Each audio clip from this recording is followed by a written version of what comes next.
They said it was impossible. That men who had marched under the banners of Hitler, who had shouted the anthems of the Reich, would ever sit silently before an American jazz band.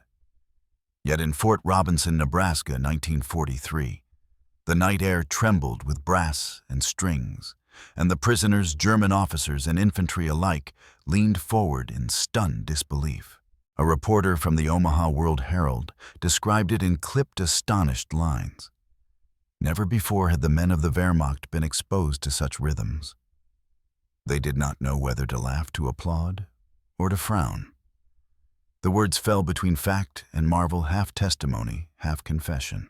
Inside the barracks, turned concert hall, the stage was crowded with American soldiers holding trumpets, saxophones, violins, even an accordion whose bellows breathed like some living creature.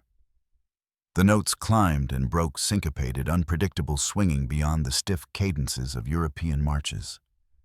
And in the front rows, uniforms stripped of insignia, faces lined with defeat, German prisoners sat frozen, their eyes darting, their mouths half open. Some tapped a foot almost guiltily. Others clenched fists as if resisting the pull of alien sound. It was a collision no one had scripted. A war fought across continents, suddenly condensed into one room. One evening, one set of rhythms that neither side could fully control. A war of bullets and bombs, and here, a war of sound. They called it entertainment morale keeping. But for those who were there, it felt closer to revelation. A reminder that even in captivity, even under watchtowers and wire, the strange magic of music could provoke wonder, fear, and something else unnamed. And so the story begins not with blood or gunfire, but with brass and bass, and the uneasy silence of enemies listening together. Fort Robinson lay on the high plains of Nebraska, an expanse of grassland broken by low hills, windswept and vast, where the echoes of an older frontier still lingered. Once a cavalry post of the Indian Wars, it had seen horses, wagons, and bugles now. Now in 1943, it stood ringed with barbed wire and watchtowers, its long barracks repurposed into a prison camp for captured Germans. By then, the United States was deep into the Second World War. Battles raged in North Africa, in Italy, in the Atlantic sea lanes. And across that ocean came thousands of prisoners taken on desert battlefields, seized from U-boats, captured in the wreckage of campaigns the Reich could not sustain. They were shipped west, far from any chance of escape, into the quiet heart of America. Fort Robinson became one of those unlikely holding grounds. Rows of wooden barracks lined with narrow beds. A mess hall serving rations, familiar yet strange, and fields where prisoners were sent to labor under the watchful eyes of guards. But beyond routine life in the camp was also shaped by something subtler, by the American insistence that even war's captives might be reached with culture, with leisure, even with music. Here in the Nebraska sandhills, the Army experimented. Not merely with fences and rifles, but with human morale. Jazz bands of enlisted men formed within the camp. Local civilians were invited to attend certain performances. And the POWs themselves, bored and restless, found themselves drawn toward the hall, where strange rhythms spilled into the night. The contrast was sharp. These men had grown up on marches, oompa bands, Wagnerian thunder music tied to discipline and ideology. Now they were confronted by syncopation, improvisation swing. A sound born in Black America, carried through dance halls, now weaponized, not with intent to kill, but with intent to surprise. At Fort Robinson, 1943, culture itself became a theater of war. The rifles remained in the towers, but on stage it was brass and drums that set the tempo. And in the audience, the prisoners of Hitler listened bewildered as America revealed itself in melody rather than force. The archival trail is thin yet sharp. Fragments of newspaper reports, military newsletters, camp records, all bearing witness to those improbable evenings when jazz met captivity. In February 1943, the Omaha World Herald published a brief column describing a spirited concert at Fort Robinson, attended by German prisoners who listened with curiosity and no small amount of surprise. The piece, though short, carried weight. It noted the stiff postures, the puzzled glances, the tapping of feet that betrayed what the mouth would not admit. Army camp bulletins spoke of morale, not only for American guards and servicemen, but for the prisoners themselves. War Department memoranda encouraged the use of music as both discipline and outlet, suggesting that concerts could ease tensions, reduce escape attempts, and foster a sense of order within the wire. The records list instruments, requisitioned hours, logged rehearsals approved. The bureaucracy of culture is precise as the paperwork for food and fuel. Letters from American servicemen stationed at Fort Robinson mention the scenes with almost casual wonder.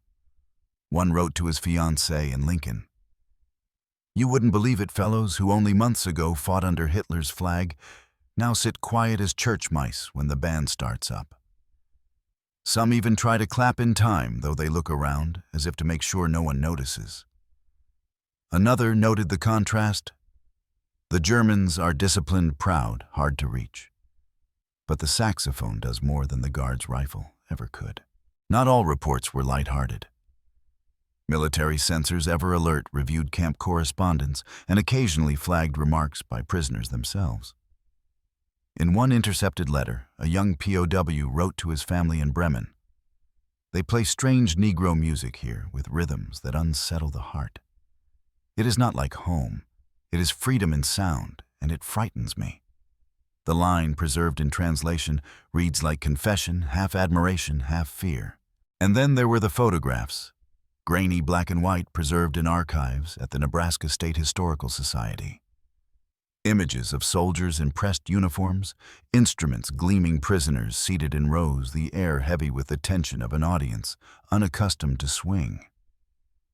These pictures freeze the moment, but the accounts, faint, scattered, bring back the sound, the bewilderment, the cultural clash distilled into music. Thus, the factual layer is drawn: journalists, officers, soldiers, and even prisoners themselves, recording in ink what brass and rhythm wrote in the air. Testimonies that survive not as legend, but as paper filed and stamped, waiting to be read again. Beyond the paper trail, there is the murmur of memory. Voices, half-remembered anecdotes retold in living rooms. Decades later, stories whispered among veterans and former prisoners long after the gates of Fort Robinson closed. These accounts blur at the edges, embroidered by time, yet they carry the weight of feeling that no official report could hold. Some former guards interviewed in the 1970s for local oral history projects recalled how the prisoners looked as if ghosts had walked into the hall when the first notes of swing rang out. One man said the Germans sat upright, rigid, like men bracing for inspection, until the drummer's sticks snapped against the snare in a rhythm they could not anticipate, and a ripple of nervous laughter spread through the rows. He remembered the sound of boots scraping against wooden floors as prisoners tried not to tap along. Among the POWs themselves, fragments of testimony linger in scattered memoirs. A former officer, writing in a post-war German veterans magazine, admitted, "We had been taught that America was decadent, corrupt, a land of chaos. Yet in that music, I heard something dangerous, freedom unbound and alive."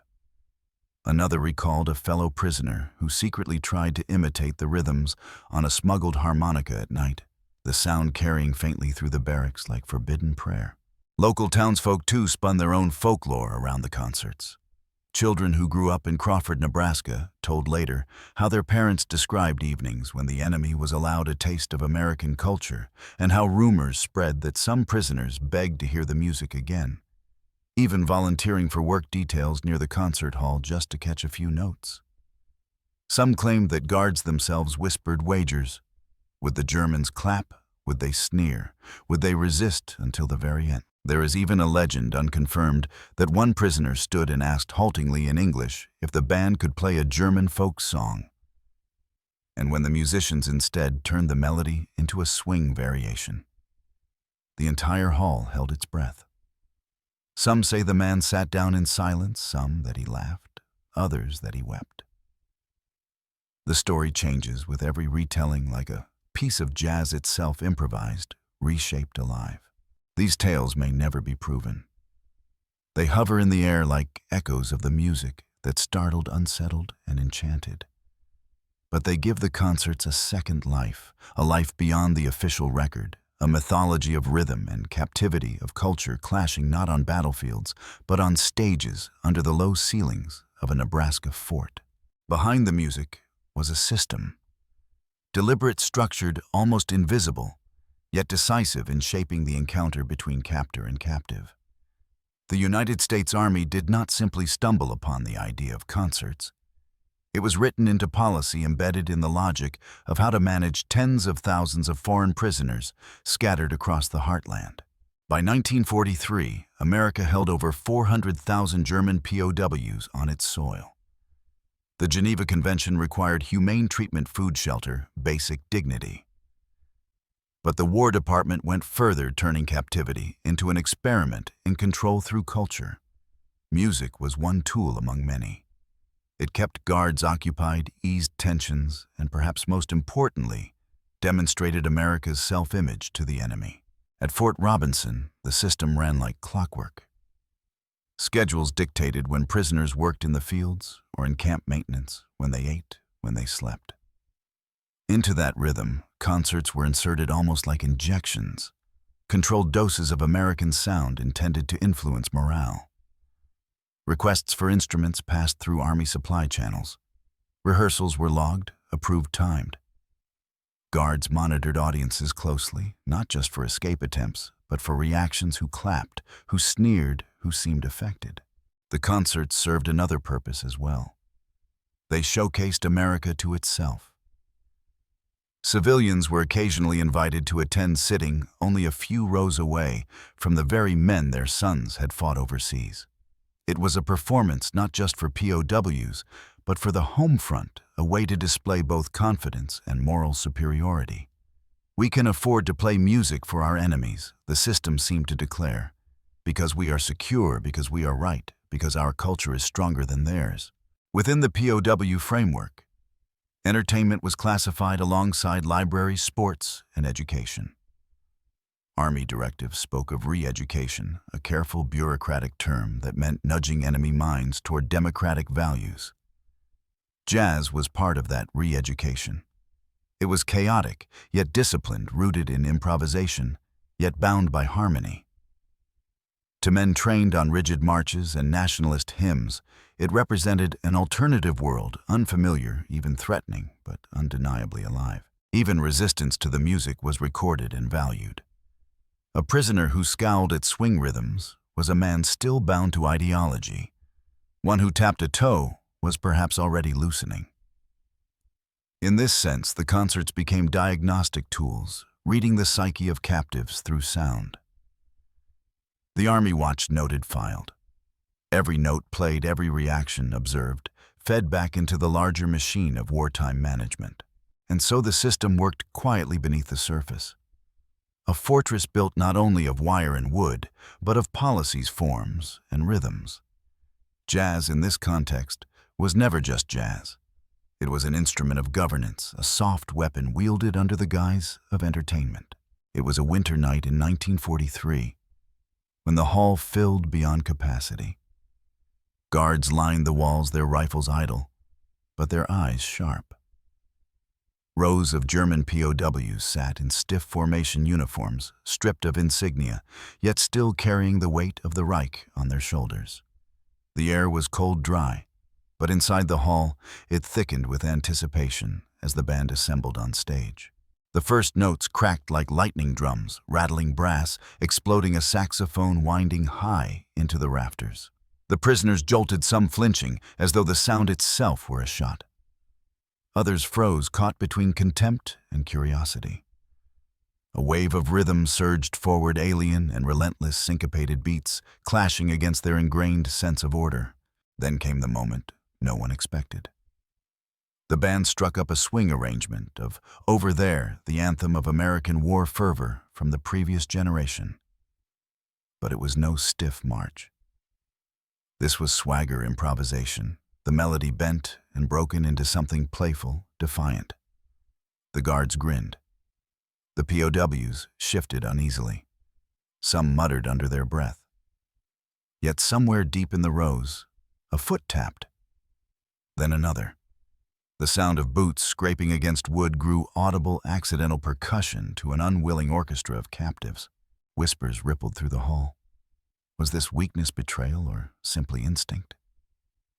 A German officer in the front row clenched his jaw, his face hard as stone. But behind him a young soldier no older than 20 could not help but smile at the trumpet's sly flourish.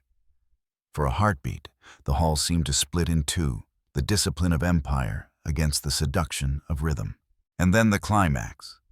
Within the climax, an American clarinetist leaned into a solo, twisting a melody from a German folk tune barely recognizable, yet unmistakably theirs. The audience stiffened. Murmurs rose. Some glared, others leaned forward, enthralled. The solo wound tighter and tighter until it burst free into full swing, sweeping the hall into applause from the Americans present and a silence heavy as stone from the POWs. But within that silence, eyes betrayed what lips refused. Wonder, confusion, resentment, longing. It was not victory in the battlefield sense. No flags fell, no guns surrendered. Yet something intangible cracked. The fortress of certainty, the armor of ideology chipped away by sound waves in a wooden hall on the plains of Nebraska. For a few minutes, war itself seemed suspended, replaced by an uneasy communion of captor and captive, bound together not by chains or rifles, but by the unrelenting pull of music. When the last note faded, the silence that followed was louder than any applause. When the final chord dissolved into silence, the hall did not erupt. It held its breath.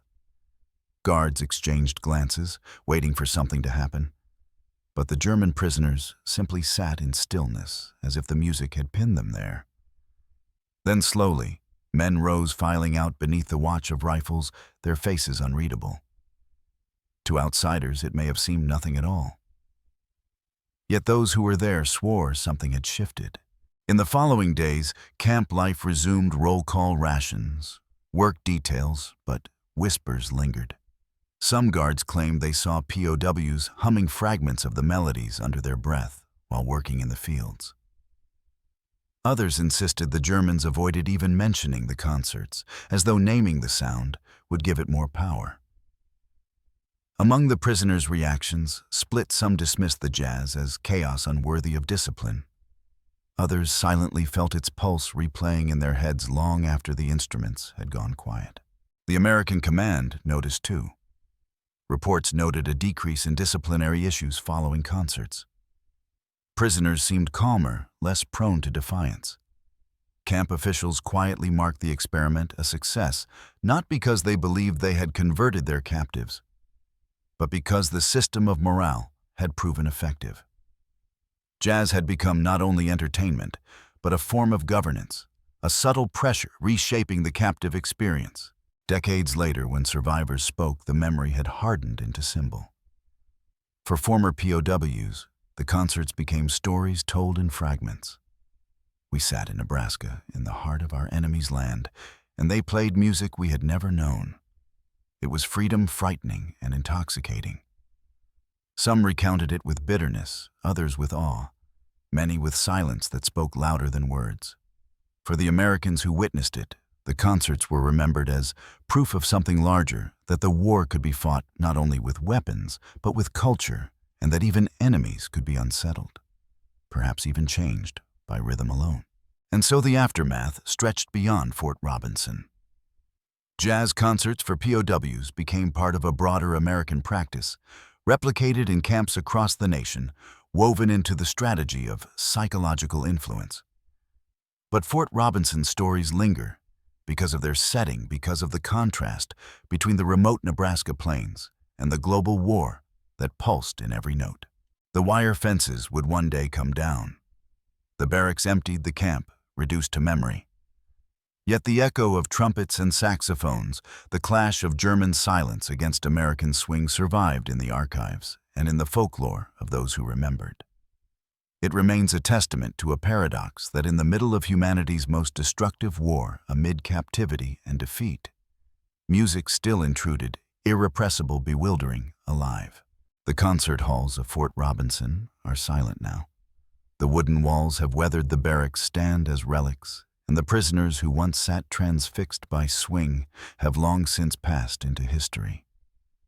Yet if you close your eyes on a still Nebraska night, you might almost hear it, the faint echo of a saxophone riff, the roll of a snare, the uncertain murmur of boots tapping against wood. Sounds that carried more weight than the rifles in the towers above. Was it victory or simply distraction? Was it a kindness extended to men who had marched beneath the swastika? Or was it something sharper? A quiet demonstration of power, of cultural supremacy, of freedom expressed in rhythm. The documents give us only fragments, the memories only shadows. And between them lingers the uneasy truth that in 1943, the battlefield reached beyond bullets and shells into the fragile space of human spirit.